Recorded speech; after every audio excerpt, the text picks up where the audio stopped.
বিদ্রোহী কবিতার মধ্যে নিজের আত্মশক্তিকে আছড়ে দিয়েছিলেন কে?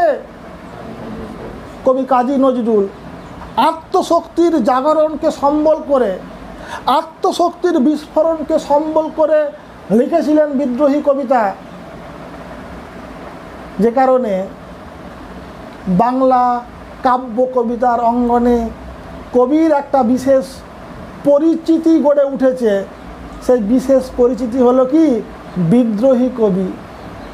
কবি কাজী নজরুল বাঙালি পাঠকদের কাছে বিদ্রোহী কবি নামে পরিচিত, কারণ তিনি প্রথম যে কবিতা লিখেছেন সেই কবিতার নামকরণ কি করেছেন? বিদ্রোহী। এবং সেই কবিতার মধ্যে নিজের যে আত্মতেজ, নিজের যে আত্মজাগরণ, নিজের যে আত্মশক্তি, সেই আত্মজাগরণ, আত্মশক্তিকে, আত্মতেজকে কি করেছেন? বিস্ফোরণের আকারে পরিবেশন করেছেন কোন কবিতার মধ্যে? যে কারণে বাঙালি পাঠক সমাজ তাকে একটা বিশেষ পরিচয় দিয়েছে। কোন পরিচয়? বিদ্রোহী কবির পরিচয়। বোঝা গেল কি বললাম? এবার দেখো, আমরা কিন্তু সকল বিদ্রোহীকে সমর্থন করি না।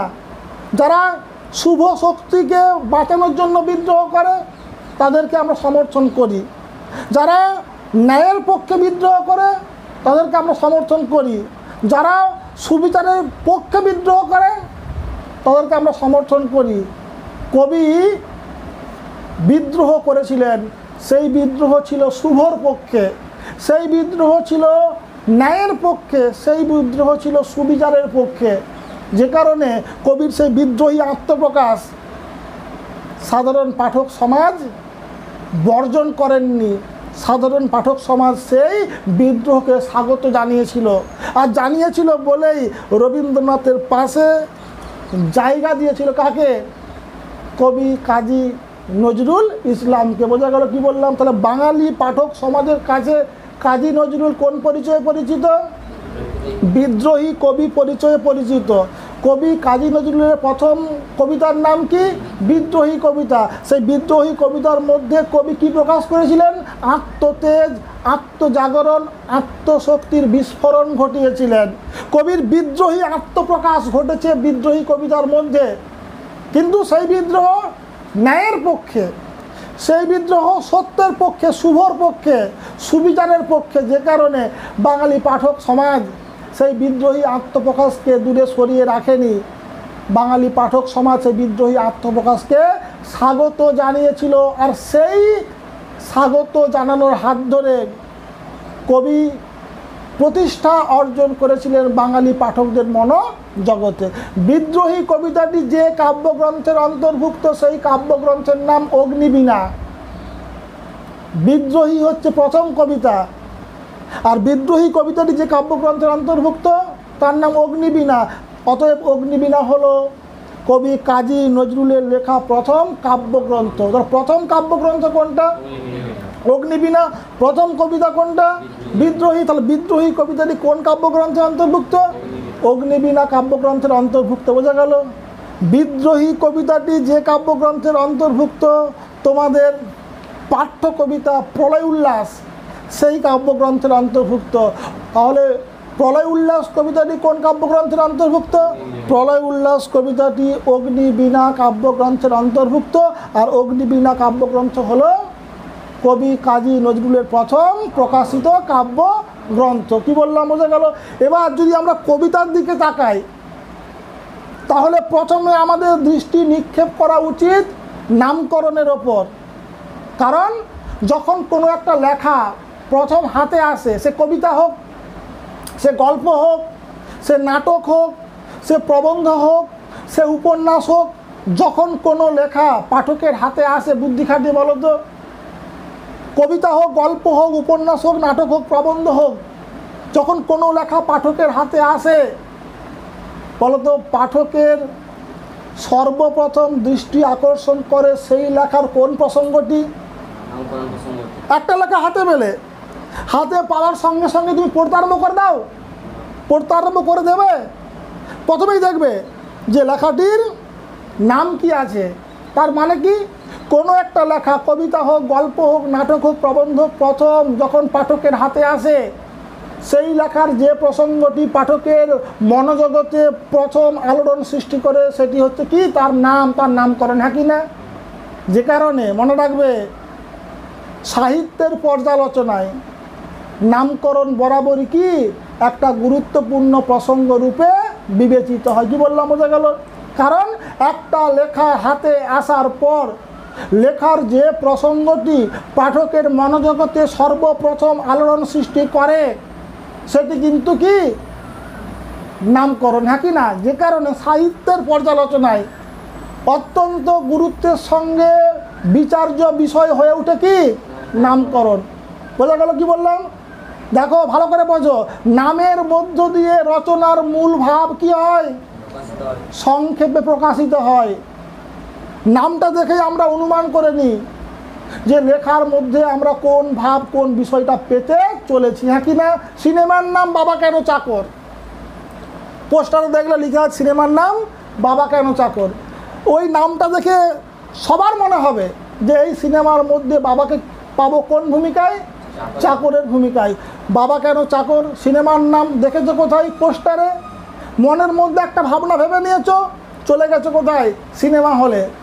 দেখো সিনেমা হলে গিয়ে তুমি শুধু যেটা ভেবে গেছো সেটাকেই তুমি দেখতে চাইবে। দেখলে বাবা বেরিয়েছে এবং বাবাকে শেষ পর্যন্ত তুমি কি দেখলে? চাকরের ভূমিকায় দেখলে। তখন তোমার মনে হবে কি নামটা দেখে আমি যা বুঝেছিলাম যা ভেবেছিলাম সিনেমার মধ্যে কি আমি সেটাই দেখতে পেলাম। তার মানে কি একটা সিনেমা হয় 2.5 ঘন্টা 3 ঘন্টা, যে 2.5 ঘন্টা 3 ঘন্টার সিনেমার ভাব একটা বাক্যে কী হচ্ছে? প্রকাশিত হচ্ছে। তো নামের মধ্য দিয়ে কি হয়? নামের মধ্য দিয়ে লেখার মূল ভাবটি সংক্ষেপে প্রকাশিত হয়। শুধু কি তাই? শুধু কি তাই? একই সঙ্গে লেখকের মনোভঙ্গিটিও অনেকখানি কি হয়? স্পষ্ট হয়ে ওঠে। লেখকের মনোভঙ্গিটি অনেকখানি স্পষ্ট হয়ে ওঠে। তাহলে নামের মধ্য দিয়ে লেখার মূল ভাবটি সংক্ষেপে প্রকাশিত হয় এবং লেখকের মনোভঙ্গিটি অনেকখানি কি হয়? স্পষ্ট হয়ে ওঠে। বোঝা গেল? যে কারণে সাহিত্যের পর্যালোচনায় নামকরণ প্রসঙ্গটি অত্যন্ত গুরুত্বের সঙ্গে আলোচিত হয়। বোঝা গেল কি বললাম? এছাড়াও মনে রাখতে হবে, দেখবেন নামকে আমরা একটা শব্দে পাই অথবা একটা বাক্যে পাই। নাম একটা শব্দ একটা বাক্য শুধু মনে করব না, নাম হচ্ছে সেই লেখার সর্বাপেক্ষা শক্তিশালী কি উদ্দীপক। বোঝা গেল কি বললাম? একটা শব্দ একটা বাক্য একটা 5 পাতা 10 পাতা 100 পাতার উপন্যাসের ভাব কি করে? প্রকাশ করে। উপন্যাসের নাম রাজসিংহ, উপন্যাসটা 250 পাতার। ওই রাজসিংহর নামটা দেখে আমরা বুঝতে পারি যে এই উপন্যাসের নায়ক চরিত্রকে রাজসিংহ। উপন্যাসের কাহিনী আবর্তিত হয়েছে কাকে কেন্দ্র করে? রাজসিংহকে কেন্দ্র করে। উপন্যাসের নাম কোনি, এই নামটা দেখলেই তো আমরা অনুমান করতে পারবো কি এই উপন্যাসের কেন্দ্রীয় চরিত্র কোনি, যাকে কেন্দ্র করে আবর্তিত হয়েছে উপন্যাসের ঘটনাবলী কাহিনী। এবং শেষ পর্যন্ত কোনিকেই কি দেখানো হবে? কোনিকেই দেখানো হবে জয়ী প্রধান চরিত্র রূপে। তার মানে কি নামকরণ শুধু একটা বাক্য শুধু একটা শব্দ নয়, নামকরণ হলো সেই লেখার সর্বাপেক্ষা গুরুত্বপূর্ণ কি উদ্দীপক, যা আমাদের মনোজগতে কী করে? আলোড়ন সৃষ্টি করে, আমাদের মনকে ভাবনা জগতে পৌঁছে দেয়। বোঝা গেল কি বললাম? এবার দেখো এই যে কবিতা, এই কবিতার নামকরণ কি? প্রলয় উল্লাস। আমরা কিন্তু নামের অর্থটাকে প্রথমে বুঝবো। নামের অর্থটা বুঝলে কবিতাটা কিন্তু অর্ধেকটা বোঝা হয়ে যাবে। তাহলে কবিতার নাম কি? প্রলয় উল্লাস। তাহলে প্রলয় উল্লাস সন্ধিবদ্ধ পদ না সমাসবদ্ধ পদ? বুদ্ধি খাটিয়ে বলো। প্রলয় উল্লাস সন্ধিবদ্ধ পদ সমাসবদ্ধ পদ? প্রলয় উল্লাস একই সঙ্গে সন্ধিবদ্ধ পদ একই সঙ্গে সমাসবদ্ধ পদ। প্রলয় উল্লাস দুটো শব্দকে সন্ধির হাত দিয়ে যুক্ত করে আমরা সন্ধিবদ্ধ করতে পারি। প্রলয় উল্লাস যোগ করলে কী হবে? প্রলয় উল্লাস। আবার এটাকে আমরা সমাসবদ্ধ পদও বলতে পারি, কারণ এর ব্যাসবাক্য সম্ভব। প্রলয় কেন্দ্রিক উল্লাস হচ্ছে প্রলয় উল্লাস। আমরা প্রলয় উল্লাস কবিতা পড়তে গিয়ে বুঝতে গিয়ে প্রলয় উল্লাস শব্দের অর্থ বুঝবো। তাহলে অর্থ বোঝাবে সন্ধি না অর্থ বোঝাবে সমাস? অর্থ বোঝাবে সমাস। অতএব এটাকে আমরা সমাসবদ্ধ পদরূপে বিবেচনা করব এবং এর ব্যাসবাক্য করলে কী হবে? প্রলয় কেন্দ্রিক উল্লাস হচ্ছে প্রলয় উল্লাস। তাহলে প্রলয় কি না? প্রলয় হচ্ছে বিপর্যয়। প্রলয় কি না? প্রলয় হচ্ছে সর্বনাশ। প্রলয় কি না? প্রলয় হচ্ছে ধ্বংস। তাহলে প্রলয় মানে যদি ধ্বংস হয় তা উল্লাস মানে কি? উল্লাস মানে কি? আনন্দ বা উচ্ছ্বাস। তাহলে প্রলয় যদি প্রলয় শব্দের অর্থ যদি ধ্বংস হয়, উল্লাস শব্দের অর্থ যদি উচ্ছ্বাস হয়, আনন্দ হয়, তাহলে প্রলয় উল্লাস শব্দের অর্থ কি? ধ্বংসের আনন্দ বলবো না ধ্বংসকেন্দ্রিক আনন্দ বলবো? ধ্বংসকেন্দ্রিক আনন্দ, সর্বনাশ কেন্দ্রিক আনন্দ, বিপর্যয় কেন্দ্রিক আনন্দ বা বিপর্যয় কেন্দ্রিক উচ্ছ্বাস, সর্বনাশ কেন্দ্রিক উচ্ছ্বাস, ধ্বংসকেন্দ্রিক উচ্ছ্বাস। বোঝা গেল? কবিতার নামকরণে আমরা কি পাচ্ছি না, কবিতার নামকরণ প্রলয় উল্লাসের অর্থটা হচ্ছে ধ্বংসকে কেন্দ্র করে উচ্ছ্বাস বা আনন্দ। কে লিখছেন কবিতা? কাজী নজরুল ইসলাম। তিনি একজন কি? কবি। আমরা জানি কবি মাত্রই শুভ শক্তির কি হন? পূজারী হন। কবি মাত্রই সত্যের পূজারী হন। কবি মাত্রই গঠনমূলক কাজের সমর্থক হন। সেখানে কবি কবিতার নামকরণ কি করছেন? ধ্বংসের আনন্দ, ধ্বংসকেন্দ্রিক আনন্দ। এই নামকরণের অর্থটা বোঝার পর আমাদের মনে হবে, তবে কি কাজী নজরুল ইসলাম ব্যতিক্রমী অবস্থান নিয়েছেন? তিনি ধ্বংসের লীলাকে সমর্থন করছেন। সাধারণত শুভবুদ্ধি মানুষেরা ধ্বংসের লীলা কী করেন না? সমর্থন করেন না। কবি এখানে কবিতা নামকরণ করে দিচ্ছেন কি? ধ্বংসের আনন্দ, ধ্বংসকেন্দ্রিক আনন্দ। এই নামকরণের অর্থটা বোঝার পর আমাদের মনের মধ্যে কী তৈরি হবে? সংশয় তৈরি হবে। তবে কি কবি ধ্বংসলীলাকে সমর্থন করছেন? অশুভ শক্তির দাপাদাবিকে সমর্থন করছেন? অন্যায় অবিচারকে সমর্থন করছেন? উত্তরটা কিন্তু না। কবি ধ্বংসলীলাকে সমর্থন করছেন ধ্বংসলীলাকে দেখার জন্য নয়। কবি ধ্বংসলীলাকে সমর্থন করছেন, বিপর্যয়কে সমর্থন করছেন, নতুন করে একটা সমাজ রাষ্ট্র, নতুন করে সমস্ত কিছু দেখার প্রত্যাশা নিয়ে। কি বললাম? বোঝা গেল? কবি নতুনের পূজারী, কবি পরিবর্তনকামী, কবি সমস্ত জীর্ণ দীর্ণ, ভাঙা চোরা, পুরানো, প্রাচীন, রক্ষণশীল এই সমস্ত কিছুর কি চান? বিনাশ চান। কি বললাম? বোঝা গেল? একটা অসুস্থ সমাজ ব্যবস্থার, একটা অসুস্থ রাষ্ট্রীয় ব্যবস্থা কি চান? বিনাশ চান। এই অসুস্থ রাষ্ট্রীয় ব্যবস্থা, অসুস্থ সমাজ ব্যবস্থার বিনাশ ঘটুক, ধ্বংস হয়ে যাক যা কিছু জরা, যা কিছু জীর্ণ, যা কিছু জীবন অনুপযোগী। আমরা জানি সৃষ্টির পরে যেমন ধ্বংস আসে, তেমন ধ্বংসের পরে আবার কি হয়? নতুন সৃষ্টি হয়। কবি এখানে ধ্বংসের আনন্দে আনন্দিত হতে চেয়েছেন। এই কারণেই কবি মনে করেন এই পুরানো, প্রাচীন, জরা, জীর্ণ দীর্ণ, জীবন অনুপযোগী যদি সমস্ত কিছুর কি হয়? ধ্বংস হয়, অবসান ঘটে, তাহলে আবার নতুন সকাল, নতুন সূর্য কি হবে? সবাই দেখতে পাবে। সত্য সুন্দরকে সঙ্গে নিয়ে আবার মানুষ বাঁচার সুযোগ পাবে। কি বললাম? বোঝা গেল? তাহলে কবি এখানে কি? কবি এখানে ধ্বংসের সমর্থক। কি জন্য? না তিনি নতুনের পূজারী, তিনি পরিবর্তনকামী। অতএব পরিবর্তনকামী অবস্থান থেকে তিনি ধ্বংসের লীলাকে সমর্থন করেছেন। বোঝা গেল? কি বললাম? তোরা সব জয়ের ধ্বনি কর, তোরা সব জয়ের ধ্বনি কর। কবি বলছেন সবাই মিলে জয়ের ধ্বনিতে মাতোয়ারা হয়ে ওঠো। কারণটা এটাই, এবার নিশ্চিত কি হবে? পরিবর্তন হবে। এবার নিশ্চিত কি হবে? পরিবর্তন হবে। আবার মানুষ এই খোলা আকাশের নিচে মুক্তভাবে বাঁচার সুযোগ পাবে। অশুভ শক্তির বিনাশ হবে, রক্ষণশীল ব্যবস্থাপনার বিনাশ ঘটবে। যারা সমাজকে জীর্ণ দীর্ণ করে রেখেছে তাদের রাহুগ্রাস কী হবে? সমাজের রাষ্ট্রের মুক্তি ঘটবে। আবার মানুষ সত্যকে সুন্দরকে জীবনে নিয়ে বাঁচতে পারবে। নতুন সকাল, নতুন সূর্য উঠবে। কারণ পরিবর্তনের ঝড় উঠেছে, কালবৈশাখী ঝড় উঠেছে। কালবৈশাখী ঝড়, সেই কালবৈশাখী ঝড়ের মধ্যে কবি নতুনের বার্তা দেখতে পেয়েছেন। যে ঝড় উঠেছে সেই ঝড় একটা সময় থামবে। যখন ঝড় থামবে তখন পুরাতনের কী হবে? অবসান ঘটবে। একটা নতুন সকাল, নতুন সূর্য মানুষ দেখতে পাবে। সত্যকে সুন্দরকে জীবনে নিয়ে আবার মানুষ বাঁচতে পারবে। তোরা সব জয়ধ্বনি কর, জয়ধ্বনি কর। কারণটা কি? পরিবর্তনের কি হয়েছে? সূচনা ঘটে গেছে। কালবৈশাখী ঝড় উঠেছে, সমস্ত চারপাশ উত্তাল হয়ে উঠেছে। অতএব এই চারপাশ উত্তাল হয়ে ওঠা, কালবৈশাখী ঝড় ওঠা, এই সমস্ত কিছু কী করবে, যা কিছু পুরানো, যা কিছু রক্ষণশীল, যা কিছু জীর্ণ, যা কিছু জীর্ণ, সমস্ত কিছুর অবসান ঘটাবে, আবার একটা নতুন সকালের কী করবে, সূচনা ঘটাবে। কবি বলছেন কি, যে স্বয়ং দেবাদিদেব মহাকাল চণ্ডরূপ রুদ্রমূর্তি করেছেন, ধারণ করেছেন, তিনি স্বয়ং পরিবর্তনকে নিশ্চিত করতে উত্তাল হয়ে উঠেছেন, উদ্দাম হয়ে উঠেছেন, অস্থির হয়ে উঠেছেন, ভয়ঙ্কর রূপ নিয়ে তিনি নাচতে শুরু করেছেন। অতএব এই অস্থির পটভূমি দেখে ভয় পাওয়ার কিছু নেই, দেবাদিদেবের এই উদ্যম নৃত্য দেখে ভয় পাওয়ার কিছু নেই। মা ভয়, ভয় পেও না। এই উত্তাল অস্থির যে প্রেক্ষাপট রচিত হয়েছে, এই উত্তাল অস্থির প্রেক্ষাপট কী করবে, পুরাতনের অবসান ঘটিয়ে আবার নতুন কী করবে, সকালের সূচনা ঘটাবে। কারণ স্বয়ং দেবাদিদেব ব্রহ্মাণ্ডের যিনি অধিকর্তা, তিনি পরিবর্তনকে নিশ্চিত করতে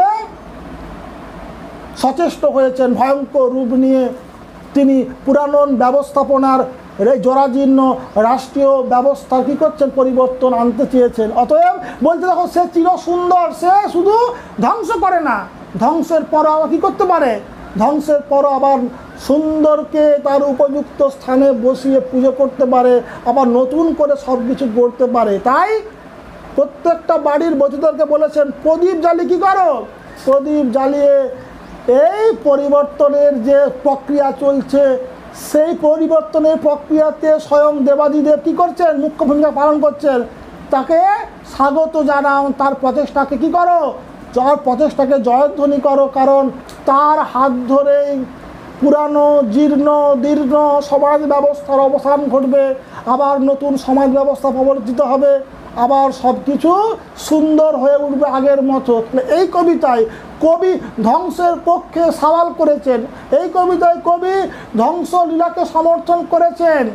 তিনি ধ্বংসলীলাকে ভালোবাসেন বলে না, কারণ তিনি মনে করেন ধ্বংসলীলা ঘটলেই পুরানো দীর্ণ জীর্ণ জীবন অনুপযোগী যা কিছু তার কী হবে, বিনাশ ঘটবে, আবার নতুন সমাজ ব্যবস্থা প্রবর্তিত হবে, মানুষ আবার নতুনত্বের স্বাদ পাবে, সমস্ত রক্ষণশীলতার বাইরে বেরিয়ে এসে নতুন সকালে নতুন সূর্য আবার দেখতে পাবে। ফলে নতুনকে বরণ করার আকাঙ্ক্ষা থেকে, নতুনকে পাওয়ার আকাঙ্ক্ষা থেকে তিনি পরিবর্তনকামী হয়ে উঠেছেন। আর সেই পরিবর্তনকামী অবস্থান থেকে বর্তমানের সমাজ ব্যবস্থার, বর্তমানের রাষ্ট্রীয় ব্যবস্থার অবসান চেয়েছেন। আর সেই অবসান ঘটছে, অস্থিরতা তৈরি হয়েছে। স্বয়ং দেবাদিদেব কী করেছেন, সেই অস্থিরতার মূল কারণ হয়ে উঠেছেন। এবং তিনি যখন দায়িত্ব নিয়েছেন পরিবর্তন করার, পরিবর্তন হবেই। তাই পরিবর্তনের প্রক্রিয়া শুরু হয়েছে। আর ম্রিয়মান হওয়া থাকার কোনো দরকার নেই, আর ঝিমে থাকা দরকার নেই, আর বাগরুদ্ধ হয়ে থাকা দরকার নেই। তোমরা এখন থেকেই আনন্দে মাতোয়ারা হও, আনন্দে ভেসে যাও, কারণ পরিবর্তন নিশ্চিত ঘটবে। কারণ স্বয়ং দেবাদিদেব রুদ্রচণ্ড মূর্তি ধারণ করে সেই পরিবর্তনকে নিশ্চিত করতে সচেষ্ট হয়েছেন। তাই প্রলয় উল্লাস কবিতার মধ্যে নামের মধ্যে যে অর্থটা আমরা পেয়েছিলাম, সেই অর্থটাই কিন্তু কবিতার শরীরে কী হয়েছে, পরিস্ফুট হয়েছে, ব্যঞ্জিত হয়েছে। সুতরাং নামকরণ যে সার্থক, সে বিষয়ে কিন্তু আমাদের মধ্যে কোনো রকম সন্দেহ দ্বিধা নেই। কি বললাম, বোঝা গেল? বাংলা কাব্য কবিতার ধারায় প্রথম সারির দুই কবি ব্যক্তিত্ব হলেন একজন রবীন্দ্রনাথ ঠাকুর, অপরজন কাজী নজরুল ইসলাম। যদি বাংলা কাব্য কবিতার অঙ্গনে দৃষ্টিপাত করো, তাহলে বাঙালি কবিদের মধ্যে যে দুটো নাম, যে দুটো চেহারা, যে দুই কবিকে দেখতে পাবে, সেই দুই কবির একজন রবীন্দ্রনাথ, অপরজন কাজী নজরুল ইসলাম। বাংলা কাব্য কবিতার অঙ্গনে প্রথম সারির দুই কবি ব্যক্তিত্ব, একজন রবীন্দ্রনাথ ঠাকুর, অপরজন কাজী নজরুল ইসলাম। কাজী নজরুল ইসলাম বাংলাদেশের জাতীয় কবি, এটা কিন্তু মাথায় রাখতে হবে। সময়ের দিক থেকে রবীন্দ্রনাথ ঠাকুর এবং কাজী নজরুল ইসলাম ছিলেন সমসাময়িক। একই সঙ্গে মনে রাখতে হবে রবীন্দ্রনাথ ছিলেন বয়সে প্রবীণ, কাজী নজরুল বয়সে নবীন। রবীন্দ্রনাথ যখন তার প্রতিভা, তার কাব্য কবিতার দ্বারা বাঙালি পাঠক সমাজকে পুরোপুরিভাবে নিজের দিকে আকর্ষণ করেছিলেন, যখন রবীন্দ্রনাথের প্রভাব বাঙালি পাঠক সমাজের ওপর অত্যন্ত বেশি, যখন পুরো বাঙালি পাঠক সমাজ রবীন্দ্রনাথে মোহিত, রবীন্দ্রনাথে আচ্ছন্ন, রবীন্দ্রনাথে মুগ্ধ, তখন অন্যান্য বাঙালি কবিদের বাঙালি পাঠকদের কাছে পৌঁছানো কঠিন হয়ে উঠেছিল। কারণ সমস্ত বাঙালি পাঠক মজে ছিলেন রবীন্দ্রনাথে। বাংলা সাহিত্য মানে রবীন্দ্রনাথ, বাঙালি পাঠকদের কাছে এমন একটা ধারণা তৈরি হয়েছিল। ফলে সেই সময় বাঙালি অন্যান্য কবিদের বাঙালি পাঠকদের মনের কাছাকাছি পৌঁছানোটা অত্যন্ত কঠিন হয়ে পড়েছিল। কারণ সেই সময় বাঙালি পাঠক সমাজ একেবারে মজে ছিল রবীন্দ্রনাথে। যখন অন্যান্য বাঙালি কবিদের আত্মপ্রকাশ কার্যত অসম্ভব হয়ে উঠেছিল, অন্যান্য বাঙালি কবিদের পাঠকের মনের কাছাকাছি পৌঁছানোটা অসম্ভব হয়ে উঠেছিল, তখন সেই অসম্ভবকে যারা সম্ভবে পরিণত করেছিলেন, যারা বাঙালি পাঠকদের মনকে রবীন্দ্রনাথের মোহ থেকে মুক্ত করেছিলেন, তাদের মধ্যে অন্যতম হলেন কবি কাজী নজরুল ইসলাম। যে কারণে বাংলা সাহিত্যের অঙ্গনে, বাংলা কাব্য কবিতার ধারায় কবি কাজী নজরুল ইসলাম রবীন্দ্র বিরোধী কবি নামে পরিচিত।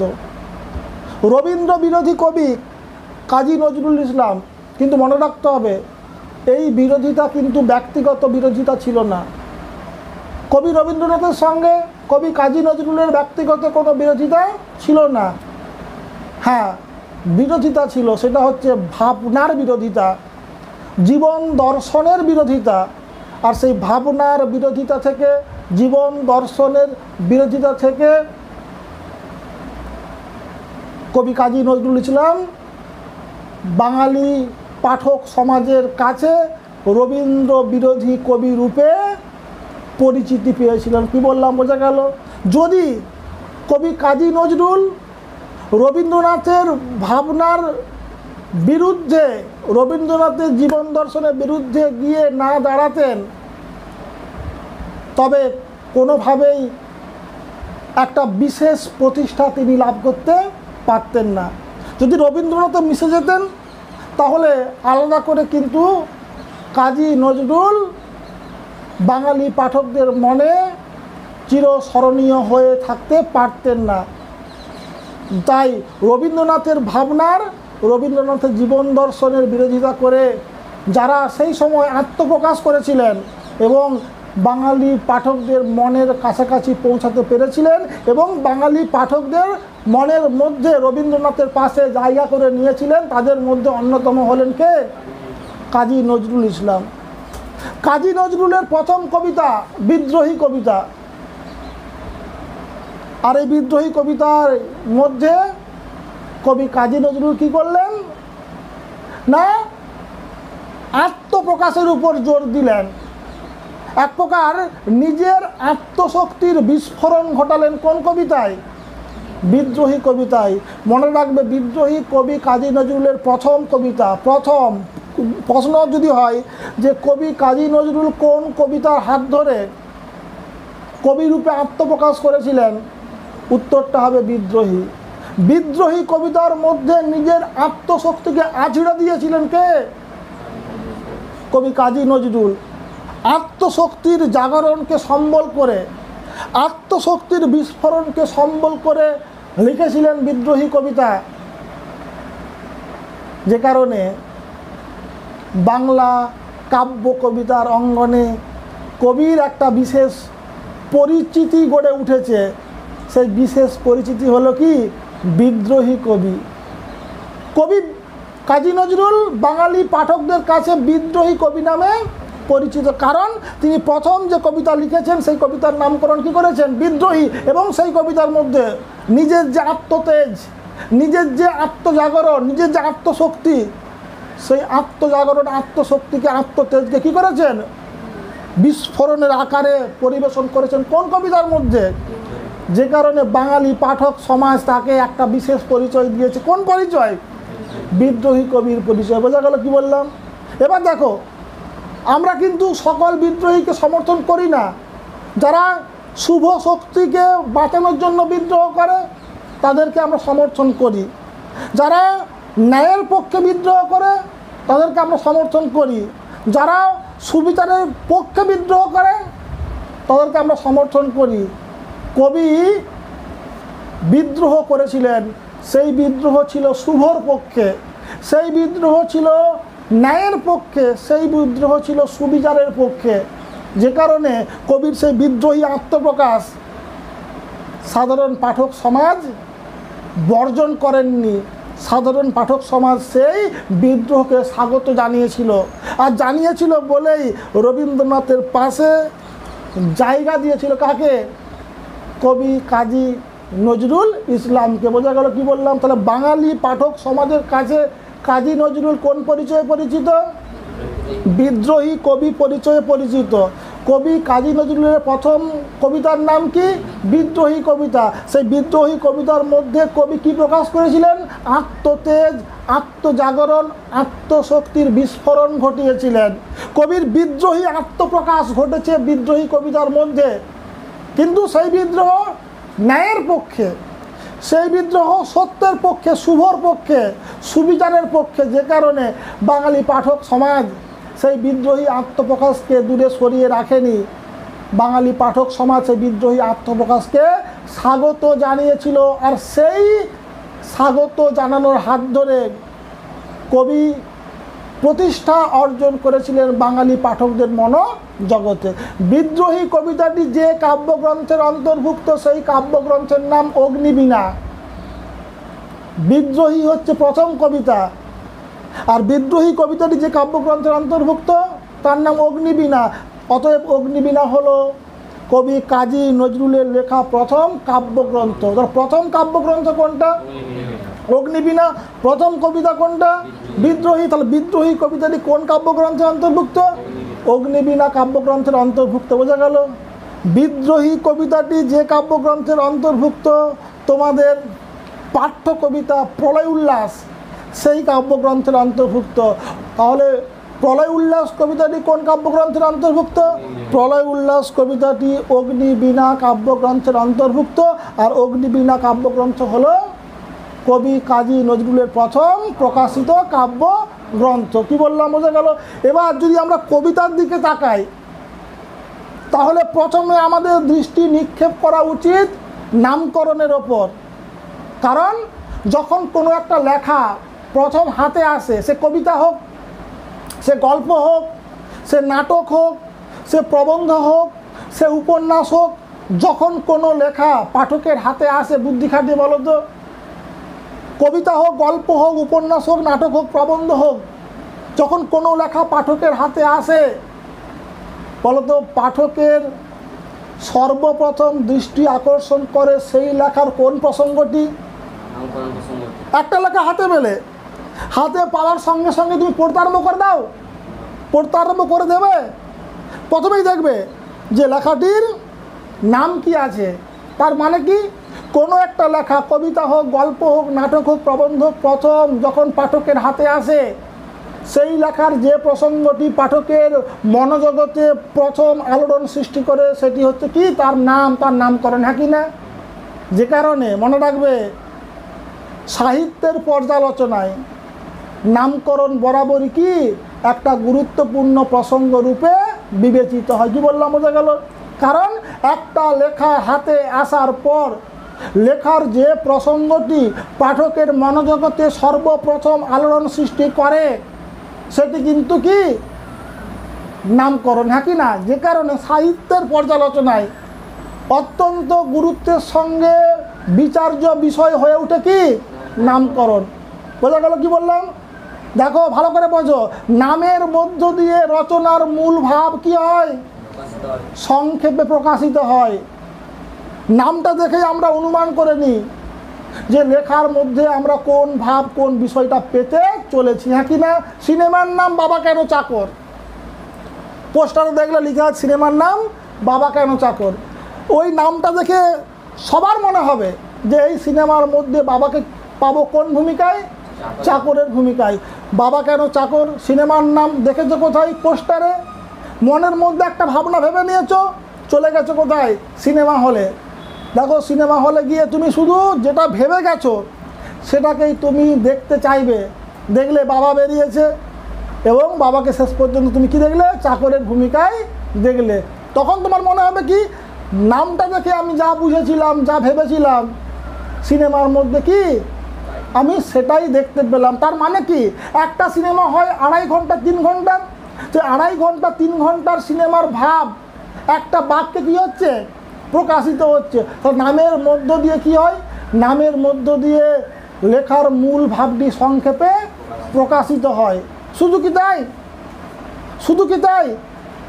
একই সঙ্গে লেখকের মনোভঙ্গিটিও অনেকখানি কি হয়? স্পষ্ট হয়ে ওঠে। লেখকের মনোভঙ্গিটি অনেকখানি স্পষ্ট হয়ে ওঠে। তাহলে নামের মধ্য দিয়ে লেখার মূল ভাবটি সংক্ষেপে প্রকাশিত হয় এবং লেখকের মনোভঙ্গিটি অনেকখানি কি হয়? স্পষ্ট হয়ে ওঠে। বোঝা গেল? যে কারণে সাহিত্যের পর্যালোচনায় নামকরণ প্রসঙ্গটি অত্যন্ত গুরুত্বের সঙ্গে আলোচিত হয়। বোঝা গেল কি বললাম? এছাড়াও মনে রাখতে হবে, দেখবেন নামকে আমরা একটা শব্দে পাই অথবা একটা বাক্যে পাই। নাম একটা শব্দ একটা বাক্য শুধু মনে করব না। নাম হচ্ছে সেই লেখার সর্বাপেক্ষা শক্তিশালী কি উদ্দীপক। বোঝা গেল কি বললাম? একটা শব্দ একটা বাক্য একটা 5 পাতা 10 পাতা 100 পাতার উপন্যাসের ভাব কি করে? প্রকাশ করে। উপন্যাসের নাম রাজসিংহ, উপন্যাসটা 250 পাতার। ওই রাজসিংহ নামটা দেখে আমরা বুঝতে পারি যে এই উপন্যাসের নায়ক চরিত্রকে রাজসিংহ। উপন্যাসের কাহিনী আবর্তিত হয়েছে কাকে কেন্দ্র করে? রাজসিংহকে কেন্দ্র করে। উপন্যাসের নাম কোনি, এই নামটা দেখলেই তো আমরা অনুমান করতে পারবো কি এই উপন্যাসের কেন্দ্র চরিত্র কোনি, যাকে কেন্দ্র করে আবর্তিত হয়েছে উপন্যাসের ঘটনাবলী কাহিনী। এবং শেষ পর্যন্ত কোনিকেই কি দেখানো হবে? কোনিকেই দেখানো হবে জয়ী প্রধান চরিত্র রূপে। তার মানে কি, নামকরণ শুধু একটা বাক্য শুধু একটা শব্দ নয়, নামকরণ হলো সেই লেখার সর্বাপেক্ষা গুরুত্বপূর্ণ কি উদ্দীপক, যা আমাদের মনোজগতে কী করে? আলোড়ন সৃষ্টি করে, আমাদের মনকে ভাবনা জগতে পৌঁছে দেয়। বোঝা গেল কি বললাম? এবার দেখো এই যে কবিতা, এই কবিতার নামকরণ কি? প্রলয় উল্লাস। আমরা কিন্তু নামের অর্থটাকে প্রথমে বুঝবো। নামের অর্থটা বুঝলে কবিতাটা কিন্তু অর্ধেকটা বোঝা হয়ে যাবে। তাহলে কবিতার নাম কি? প্রলয় উল্লাস। তাহলে প্রলয় উল্লাস সন্ধিবদ্ধ পদ না সমাসবদ্ধ পদ? বুদ্ধি খাটিয়ে বলো। প্রলয় উল্লাস সন্ধিবদ্ধ পদ সমাসবদ্ধ পদ? প্রলয় উল্লাস একই সঙ্গে সন্ধিবদ্ধ পদ একই সঙ্গে সমাসবদ্ধ পদ। প্রলয় উল্লাস দুটো শব্দকে সন্ধির হাত দিয়ে যুক্ত করে আমরা সন্ধিবদ্ধ করতে পারি। প্রলয় উল্লাস যোগ করলে কী হবে? প্রলয় উল্লাস। আবার এটাকে আমরা সমাসবদ্ধ পদও বলতে পারি, কারণ এর ব্যাস বাক্য সম্ভব। প্রলয় কেন্দ্রিক উল্লাস হচ্ছে প্রলয় উল্লাস। আমরা প্রলয় উল্লাস কবিতা পড়তে গিয়ে বুঝতে গিয়ে প্রলয় উল্লাস শব্দের অর্থ বুঝবো। তাহলে অর্থ বোঝাবে সন্ধি না অর্থ বোঝাবে সমাস? অর্থ বোঝাবে সমাস। অতএব এটাকে আমরা সমাসবদ্ধ পদরূপে বিবেচনা করব এবং এর ব্যাস বাক্য করলে কী হবে?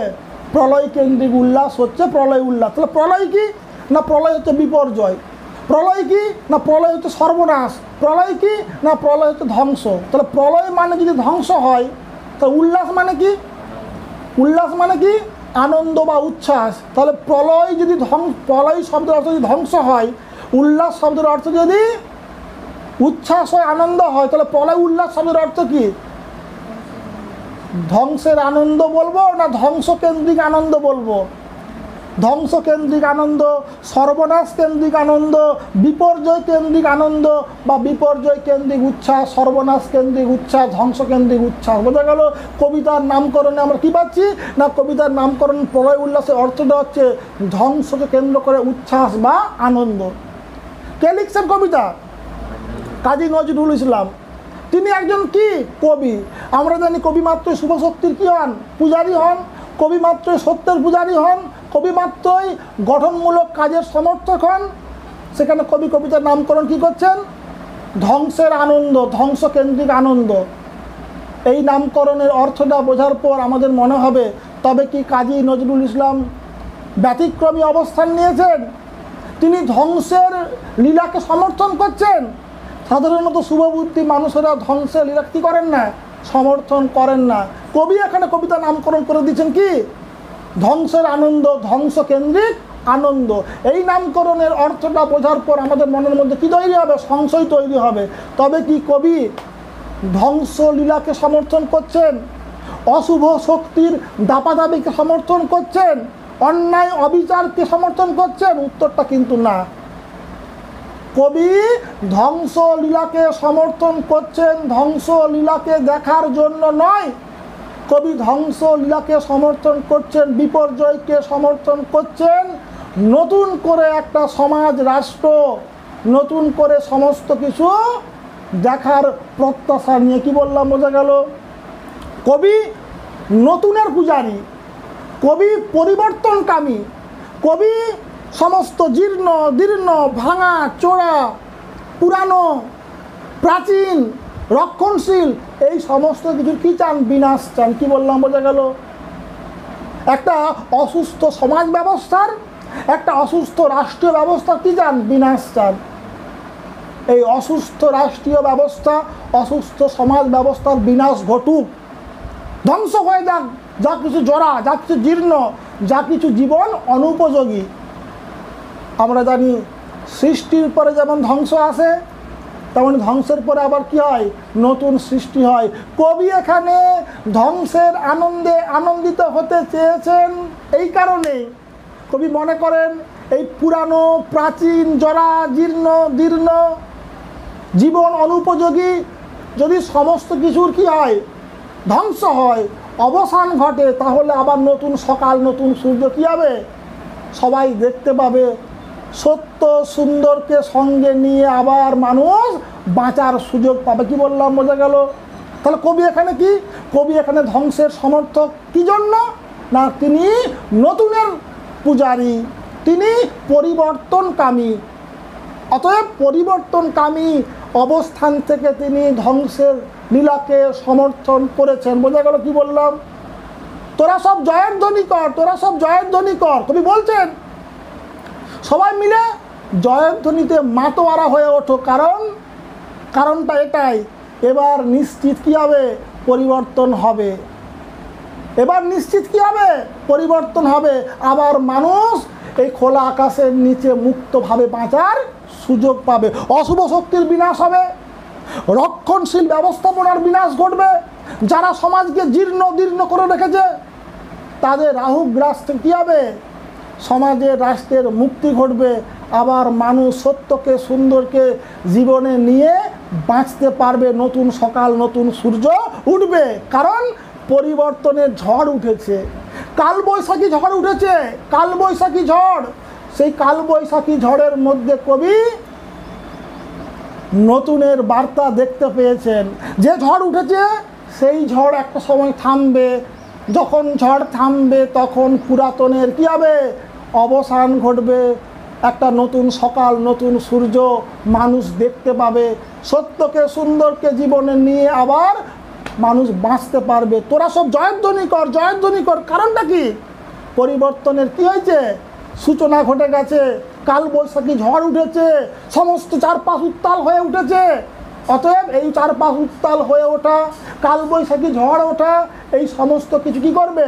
যা কিছু পুরানো, যা কিছু রক্ষণশীল, যা কিছু জীর্ণ, যা কিছু দীর্ণ, সমস্ত কিছুর অবসান ঘটাবে। আবার একটা নতুন সকালের কী করবে? সূচনা ঘটাবে। কবি বলছেন কি?